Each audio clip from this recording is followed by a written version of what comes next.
What's up, guys? Ming the Merciless here. We're back with part 2 of the 20 NL on global poker for PokerVIP.com. We're just going to jump back into the action. We're still chilling at the table with our good friend Jimbo, AK, over here. Nothing too interesting has happened. Nothing too amazing. Nothing too terrible. A little of this, a little of that. A little bit of this. A little bit of that. Alright, we are going to raise it up if it folds to us with our Queen 6 of hearts. And if he opens, we're probably just going to 3-bet the living hell out of him. We got our friend V-Harp over here running his stack up. Now he's at 10 funky-ass dollars. And we're just going to raise. We got pocket queens. That's another hand we wouldn't mind raising. We get flat called by home fresh. And this is C-bettable board texture. We have backdoor draws out the wazoo. So it makes a good bit of sense to be 3-betting. And we're going to make it bigger here with our squeeze because our opponents, first of all, we want to kind of get it in against Cowboy, and they just seem to be calling stations. So we're going to just bet for value more and bet bigger. So again, this is a board texture where we kind of block everything, and we have flips against everything. So we're just going to overbet shove because we're flipping, even if they have a king. They have to have basically ace of hearts king. And this guy flops the nut flush, which means that we are completely fucked. And this dude gets it in with just 5-7. So we're going to get the money back because that guy went bananas. But how sick is that? How sick is that this guy flops the nut flush and we have a coin flip? And they just rarely ever have a king. That's so disgusting. But whatever. We'll take it. We got our money back. I don't know what JRW is doing in that scenario. He just has a gut shot in the 7 of hearts. Calls the overbet shove. What? So, I guess. I mean, thankfully that dude decided to put the free roll in. I don't know what that was all about. Such a twisted spot. For us to be beat in that scenario, they literally have to flop the nut flush. Or they have to have ace-king with the ace of hearts. Like, they have to have a king, and then they have to have the ace of hearts to kill our heart outs. Or they have to have flopped the nut flush. That's grotesque. But that's poker. Sometimes crazy shit happens. And again, our equity is so good that if they fold, we're happy picking up the pot. And if they call, then we have a coin flip against a lot of their range. Unfortunately, in this spot, we're into the absolute top of Cowboys' range. But, you know, that shit's going to happen on occasion. That's not very many combos of that nut flush that he ended up showing up with. Not very many combos indeed. Dude, that's fucking crazy. Like, what? Alright, let's see where else we're at. Give me something, people. Give me something.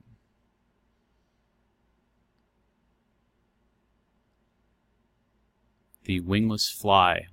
Interesting. We're just going to fold.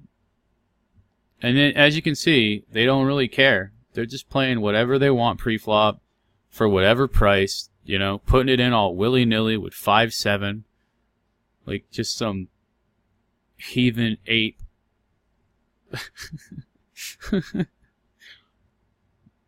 Oh, poker. I do love poker. It's fantastic. It's a beautiful game. We have 10-7 offsuit. That's a folding combination.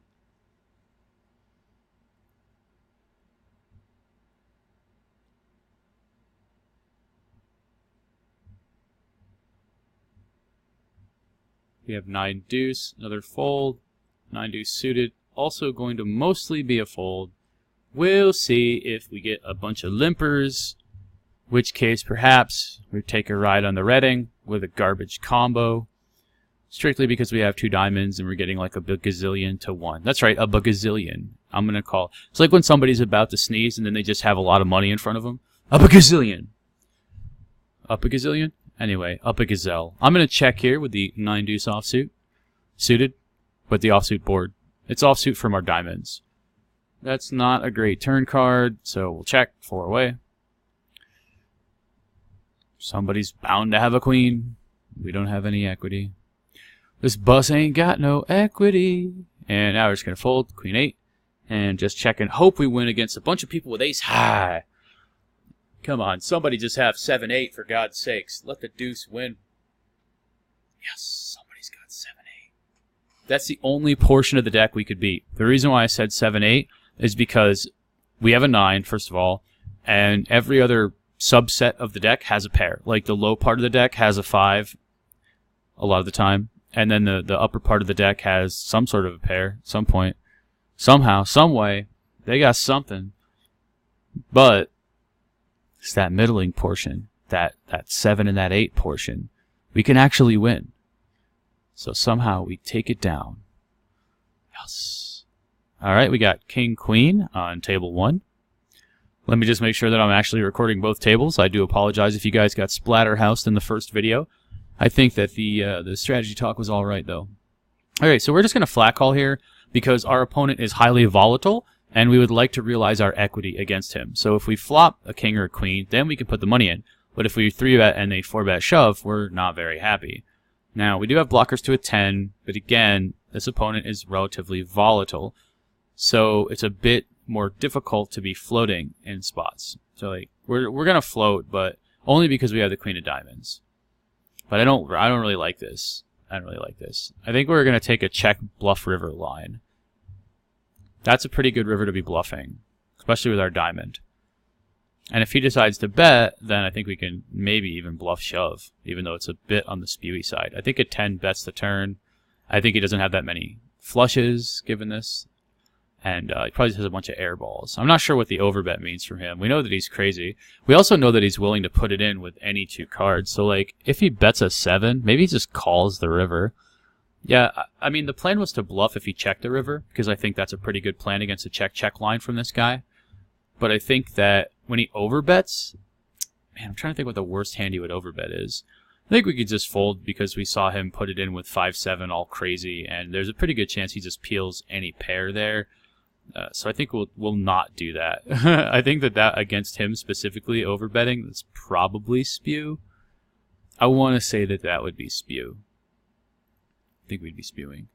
We're going to raise it up with the pocket jacks on table 2.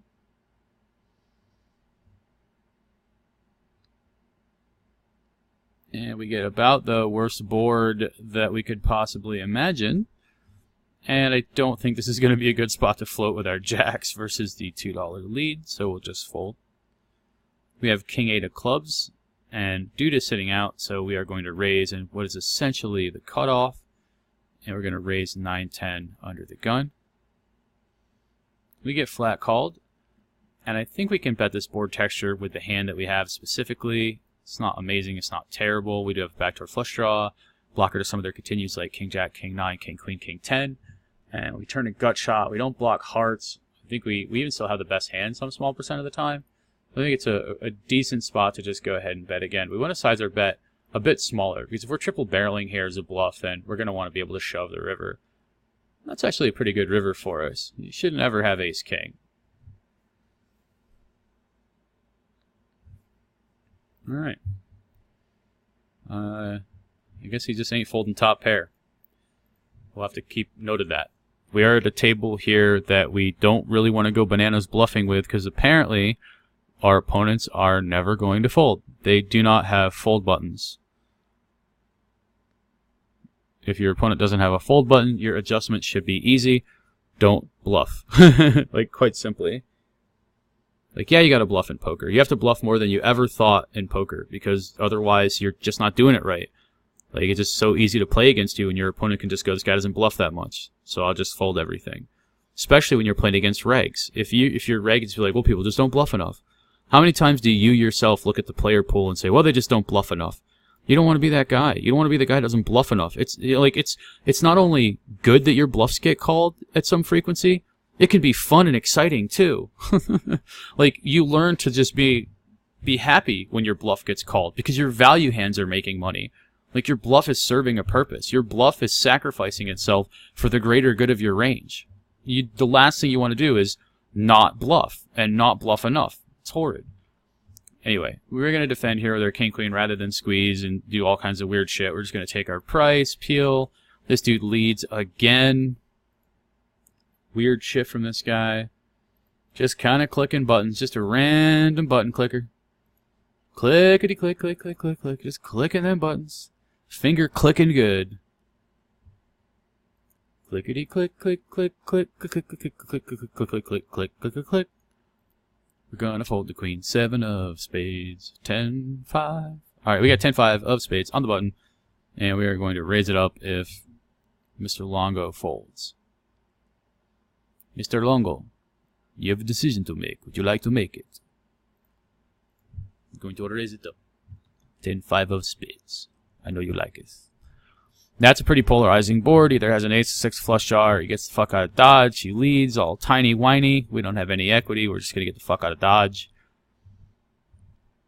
It's better to just kind of play it safe till you have a good idea of what they actually have in those spots, and if their range just contains made hands, or if they're clicking button with any two, or if they, their flush draws are hands that they put in that range. Like, until you get a showdown, it's best that you just value raise in spots where it makes sense, and flat call and kind of take your equity with gut shots and straight and flush draws. Try to hit the hand first and then build the pot against those dudes until you have a pretty good read. And that's the thing about poker, is that when you aren't sure about what to do, it's because you have a lack of information. If you have a lack of information, you're going to want to rely on balance. If you're playing in a tough game full of better players, mostly regs, maybe one casual bro, you're going to want to focus on balance. You divert from it when you have a reason to, when you have a purpose, when you have something that shows you, hey, instead of balancing here, I can make more money because. And when because is often going to be related to, my opponent folds too much. My opponent calls too much. Okay, how do I go about exploiting these tendencies, and in what cases? And when you get into more sophisticated scenarios against better opponents, it's versus check on turn, my opponent check raises river too much. So what do? You c-bet, and then you check back the nut flush draw, check back the nut flush, check back a set, check back, and then bet the river, let him check raise. Everything in poker begins with balance. That's kind of the bottom line. And when somebody veers outside of balance, they're waiting, essentially. They're just there for the taking. So then you move to exploitation. We are going to make it relatively large. Just try to get it in against Cowboy. And I think we'll go ahead and 3-bet the button here with our ace-2 suited against Mr. Longo. Oh, the other homie has enough of a stack size. And, yeah, we're clearly just going to bet here. And we're not, like, super excited about getting it in against Durden, because he will have sets here, probably 9-10 suited. So we're losing to at least 13 combos, maybe 15. And that is going to definitely hook us up. I think 9-10 probably would have raised a lot as well. And I'm trying to think if I want to just use a 2 street or a 3 street. What bluffs do I have? Just like diamonds, basically. Yeah, we're just going to bet $6 and call a shove. This will let him call again with 9x, let him bluff some if he wants to. Phew, boy, that was fucking scary. Jesus, Cowboy, you need to calm the fuck down over there, Holmes. With all that equity of yours. You need to calm the fuck down over there, sir. And I think, again, we're going to go after Mr. Longo here with our pocket tens. This guy's calling immediately. Maybe we get Jimmy to fold like ace-jack or something. And hopefully not go all in. Like, I'm not bluffing, so if he shoves, he shouldn't really be bluffing. And I don't think he's really slow playing that much. He might be, but he probably has a lot of Broadway combos here that are just kind of getting too good of a price. So I think we just kind of have, like, I don't know if he's ever going to bluff with anything is the problem. Like, if I bet $5, I'm pretty much never bluffing. Like, I'm obviously getting in it against that guy.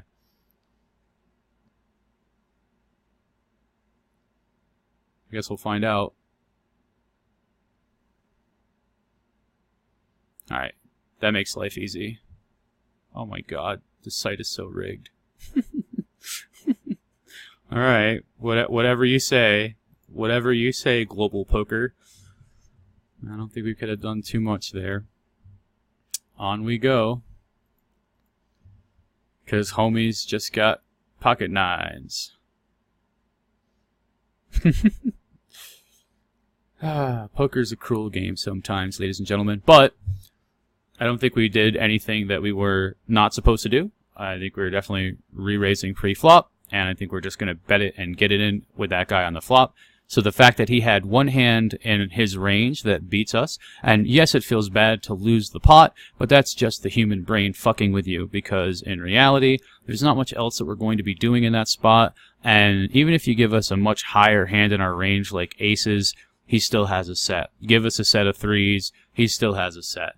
There's just not much we can do when our opponent flops the nuts. There's really not much you can do, especially when he's on the short stack. We're just going to get stacked, and that's the way that life crumbles, unfortunately. So you just suck it up, and you continue to play, and you play your A game, and you just move on to the next.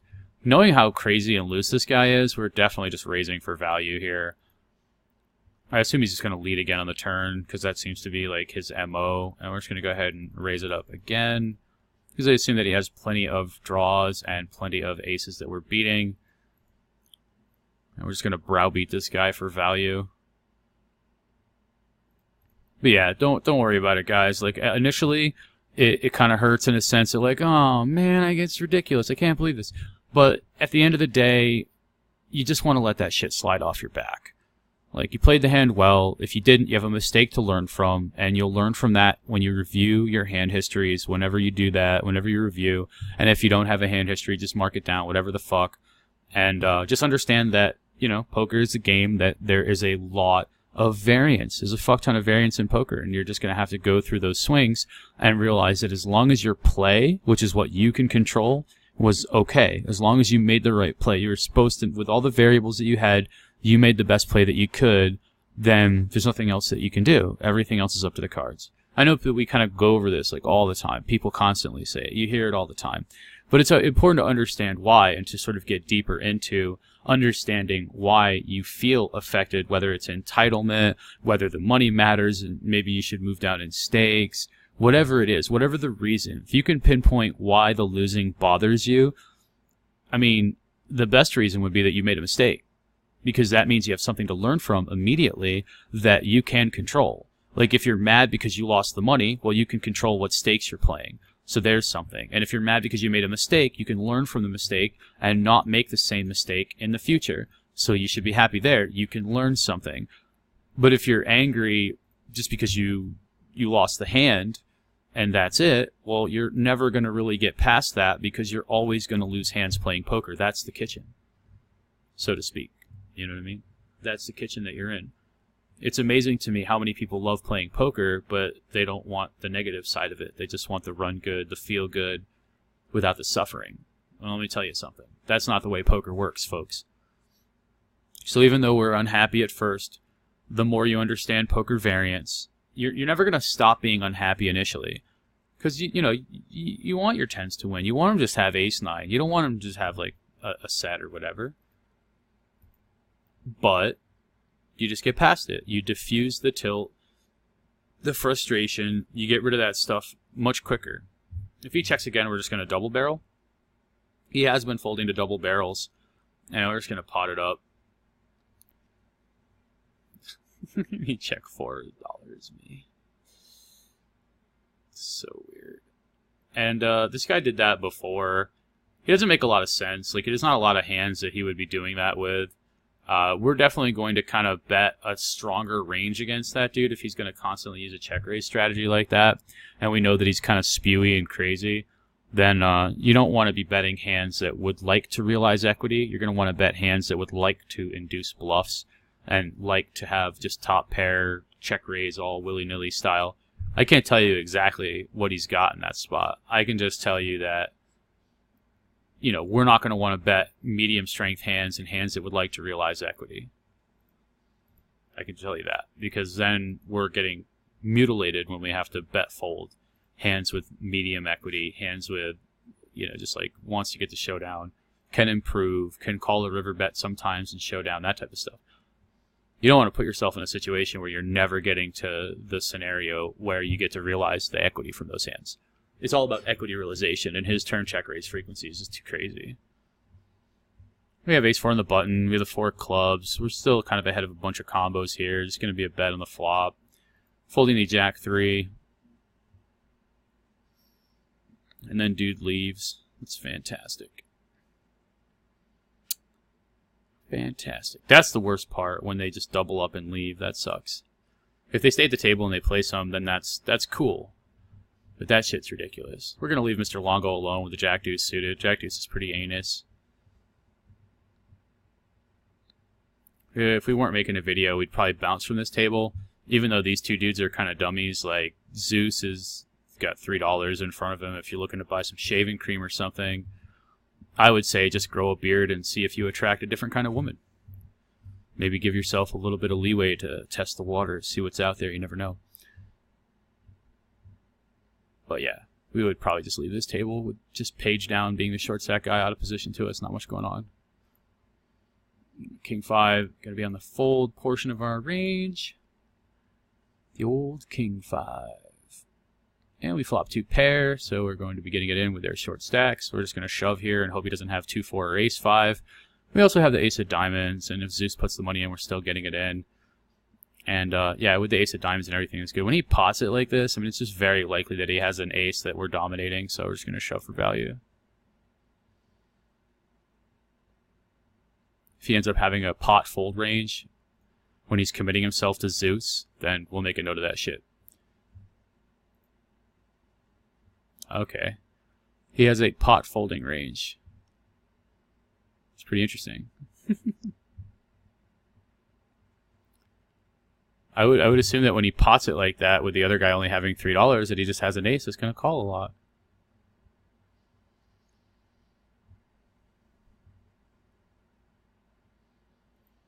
Apparently that's not the case.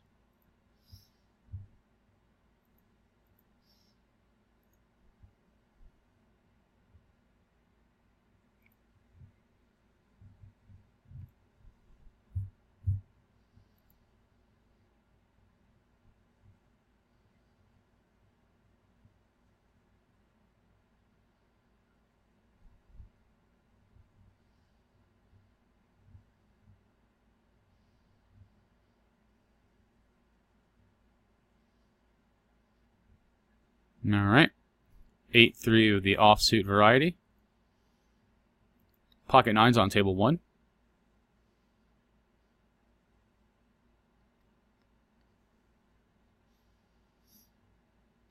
Can't interact with Jimmy over here. Oh my god. I guess we just have to fold pocket 9s to the $33 shove. Oh man. This is mysterious, that's for damn sure. Yeah, we're going to fold King 9 offsuit in the small blind. Position is dope. That's crazy. Homie just shoves 150 big blinds all willy-nilly style. I really don't know what the fuck that is. I'm just gonna call pre-flop again. Alright, I guess. I don't even want to do this because if he shovels fucking $32 in, it's gonna really suck, man.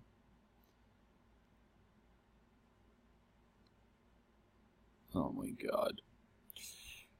Alright, we're just going to flat call the pocket 10s versus the 3-bet. And hope our opponent doesn't have pocket kings. We're just going to call and let him continue bluffing if he's bluffing, and that is beautiful because now we are crushing ace-king. And we're just going to check. He checks back. I'm assuming he could check back here with aces. My opponent has quads. My hair is going to all fall out.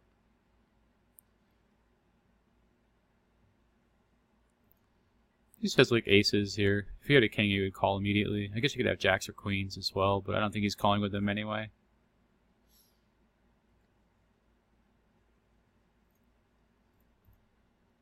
Alright, raise it up here with the old king-jack offsuit.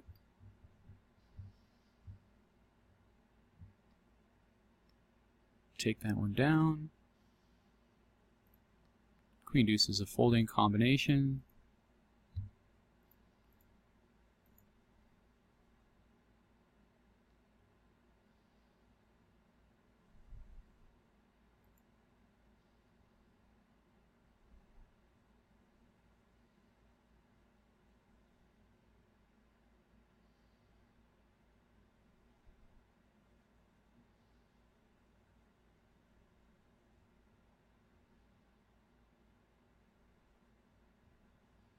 And we're going to fold.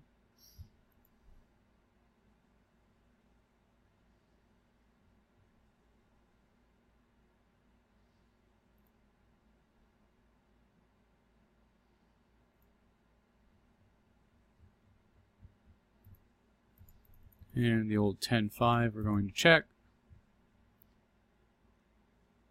Can't do much with that.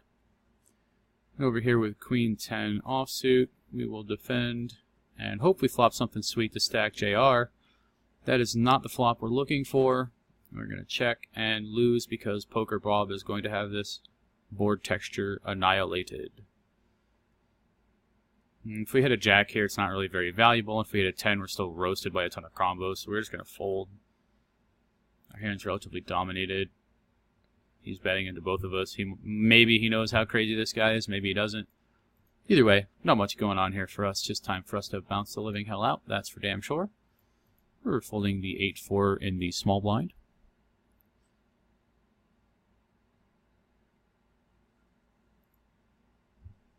And we're probably just getting the hell out of dodge with 9-5 of spades, given the lineup and all of the insanity that's going on here.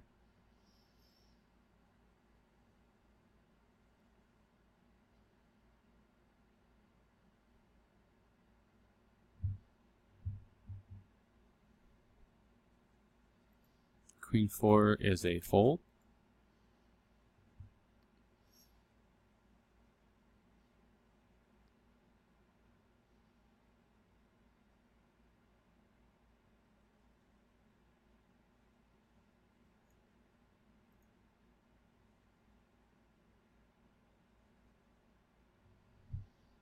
All right, we got a pair on the turn. 5 of diamonds on the river. Looks like nobody gives a rat's ass. And 9 high, ship it. All right, 9-5 is going to be a fold. Queen 7 offsuit, likely a fold as well.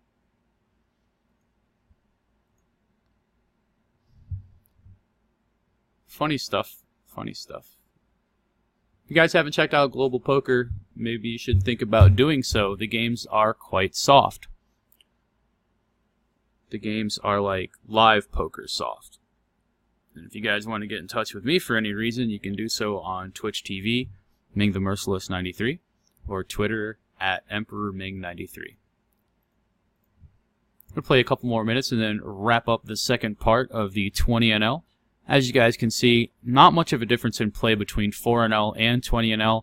You have a couple of more aggressive reg type dudes, but for the most part, the player pool remains in high percentage the same type of casual players that you're facing at these lower stakes games in general. I'm going to fold the 7-9 of diamonds. Just pay attention to all the variables. Play the best hands, the best poker that you can. Make the best decisions that you can with the hands that you're dealt. And don't worry about the variance, Whenever there's a hand like earlier where we had pocket tens against the 9s, that might piss you off. Like I said, you might feel entitled to win the hand. You might feel, oh, screw that guy, can't believe that. At the end of the day, you're going to get the same types of hands that cooler the hell out of other people. And in the long term, coolers where both players played their hand in a standard manner, the rake wins, because long term, if you and the player that you played against would have played the hands the same way, nothing happens. When you look at a player and you say, I can beat you at poker, ask yourself why. Why can you beat that person at poker? What are you doing in spots where you're making more chips or losing less chips than that opponent? And that's one of those spots where a lot of the times those hands are going to play themselves. I'm not saying I don't remember exactly how the pre-flop action went, but once you get to the flop, those hands are clearly just going to play themselves with the stack sizes there. So not much to really consider. And when you consider that, you consider that everyone is going to have those types of scenarios over time, then it's pretty silly to get frustrated or angry, even though the human brain wants to. So just kind of be aware of that, guys. Be willing to be patient. Stay calm. Maintain your A game. Pot size